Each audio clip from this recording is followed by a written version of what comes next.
So in previous lessons, we looked at what happens when our ions come together to make compounds and molecules. So we looked at three different types of bonds: metallic, which is between two metals, ionic, which is between a metal and a nonmetal, and covalent, which is between two nonmetals. Now we're going to look at those same compounds that we've made and molecules that we've made, and we're going to actually name them. We're going to name them and we're going to write the formulas for them. So this lesson is all about naming compounds and molecules. This lesson is going to go over 2 days. Right now, we're just going to be on basic naming compounds, so just between two elements. So ionic bonding and naming. So again, the ionic bonds are occurring between metals and nonmetals. So those things on the left side of the periodic table, okay? And then those on the right side. So they'll be on opposite sides. It's very important to know what kind of bond you have because you have different rules for naming. So for ionic bonds, you want to look, make sure you have a metal and a nonmetal. And then your bond is going to be based on your charges. So the charges are the electrons that you either gave up or you took on. So remember, if you take on electrons, you've gained weight. So you have a positive charge. That's our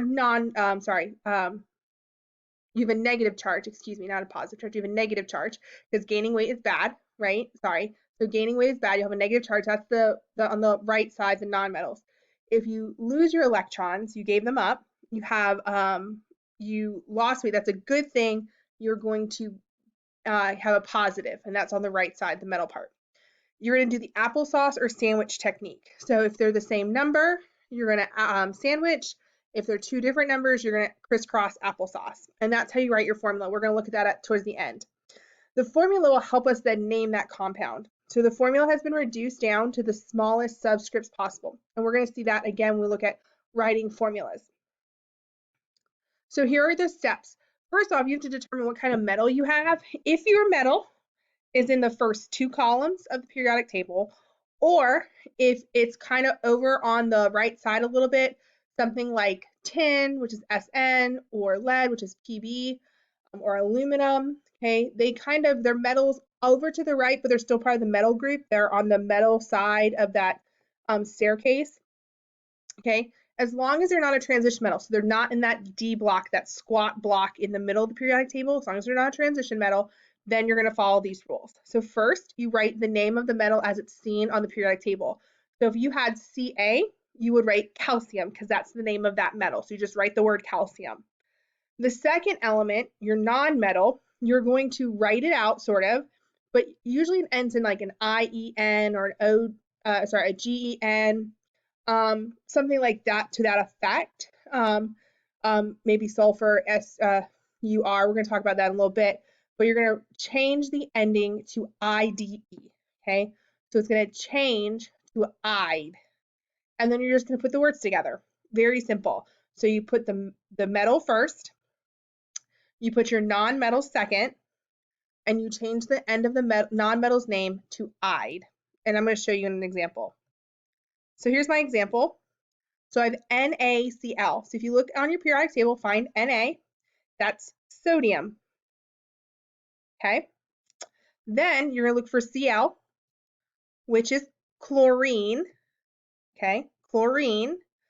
But we want to change that last part to ID, so it becomes chloride.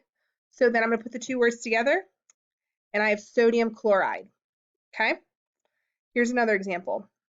Now, what I want you to notice is that even though I have subscripts, remember the subscript is like the subway, it's the number on the bottom, I am not going to have to use it for naming purposes. I'm just going to follow the rules. So I'm going to put the name of the metal, the first item first, which is calcium. That's what Ca stands for. And then my second is P. So if I look up P, that's phosphorus. Okay. So phosphorus. And I'm going to change my ending to "ide." Now notice that I didn't just take off the US, I actually took off the ORUS.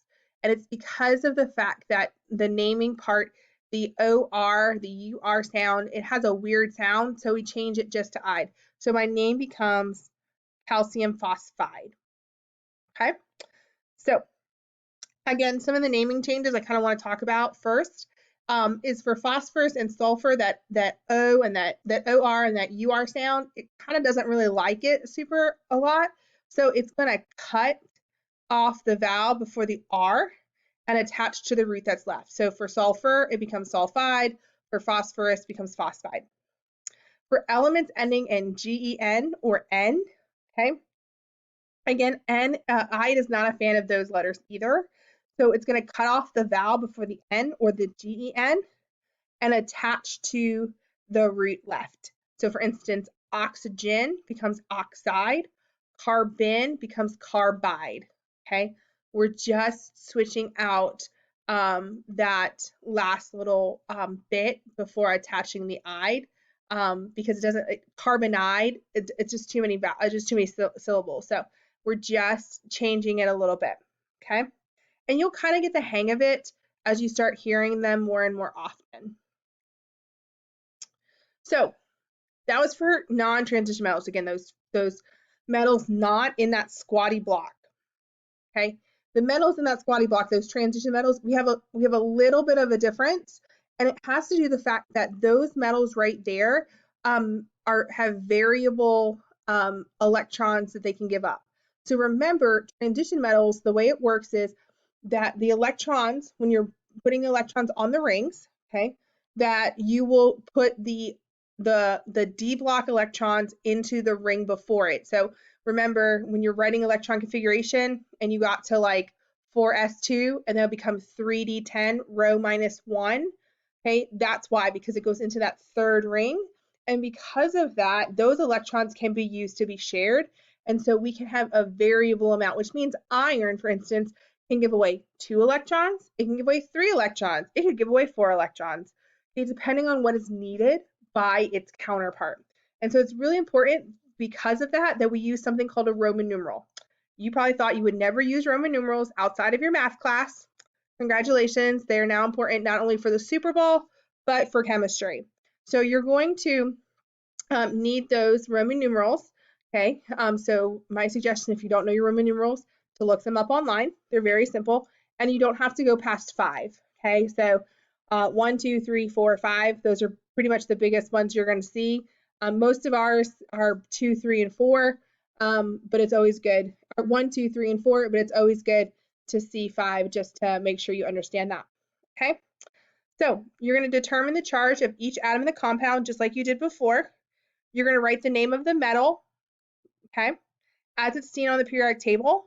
And then you're going to look at the charge that it has. So if it has a 4 plus or if it has a 2 plus, that number you're going to write as a Roman numeral and you're going to put it in parentheses after the name. And I'm going to show you that in a second.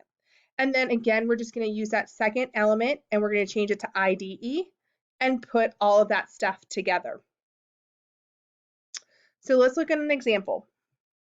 So FeO. So if you look up Fe, that's iron. Okay, O is oxygen. Now, here's the tricky part. Remember, these are transitions, so they have variable charges. So I need to look and see, first off, do I see any subscripts?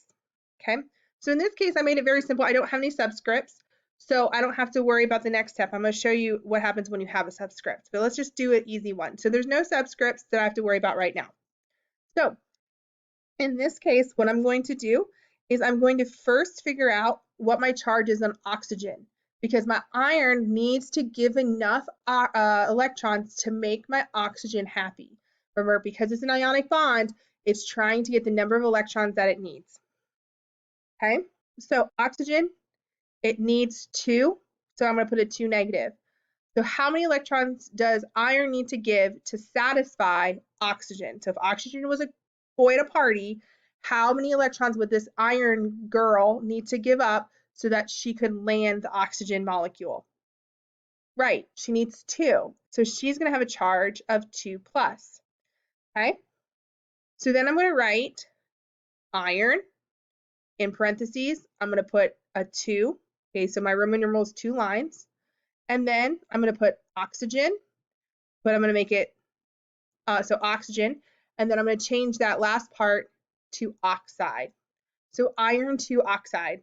Okay, it's very different than another oxygen. Okay, let's try a different one. So here's a difference. Now this one I have FeO2. So in here I have one iron trying to connect to 2 oxygen molecules. Okay, so again I'm going to write my 2 symbols, Fe and O.